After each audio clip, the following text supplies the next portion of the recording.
Hi, I'm Johnny from ultimatepapermache.com. Welcome to the channel. I'm really glad that you're here. This channel obviously is all about paper mache. I've been here about 10 years now, and I'm going to have to admit right up front that when I first started using paper mache again, I did it exactly the same way that I used to do it back in grade school because it was the only way I knew how to do it. But I wanted to sculpt, and paper mache was cheap. I remembered that part. And so I started making some things exactly the same way that I used to do way back then.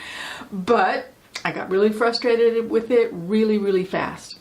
Now, the biggest reason that I was not real happy with the way things were coming out when I first started it was that I couldn't tell before I started a sculpture exactly what it's going to look like when it's done.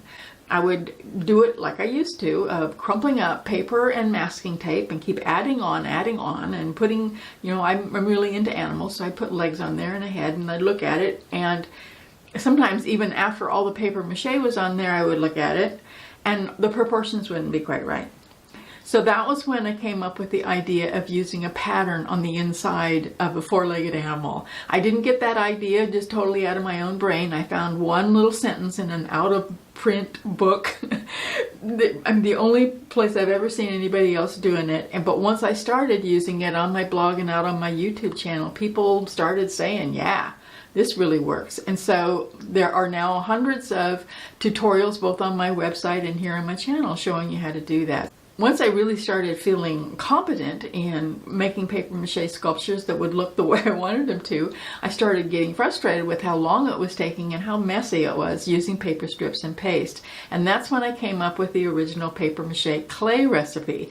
It's been used now by millions of people all over the world, and people have come up with a whole bunch of different variations of it. People do some things with paper mache clay that I would never dream up all by myself. It's just been really cool.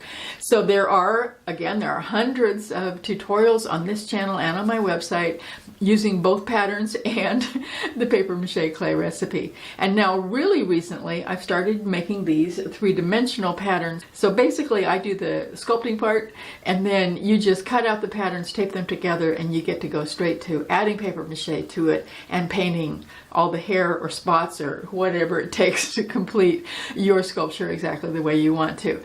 There's very few of these. I'm a little bit slow putting those out, but there are some of them, and you'll find those on this channel too. So thank you very much for coming. Again, I want you to make sure that you look at all the videos that we've got out here already. If you don't happen to see what you really need, let me know. Maybe I'll be able to put your idea into one of my future videos. I never know exactly when the next video is coming out because some of these projects take quite a long time to design them and to put out a video. So if you don't want to miss anything, be sure that you subscribe to the channel and hit that bell thingy so that YouTube will actually let you know when a new video comes out. And then go make something. And when you're all done, come back and visit me at ultimatepapermache.com. I'll see you there.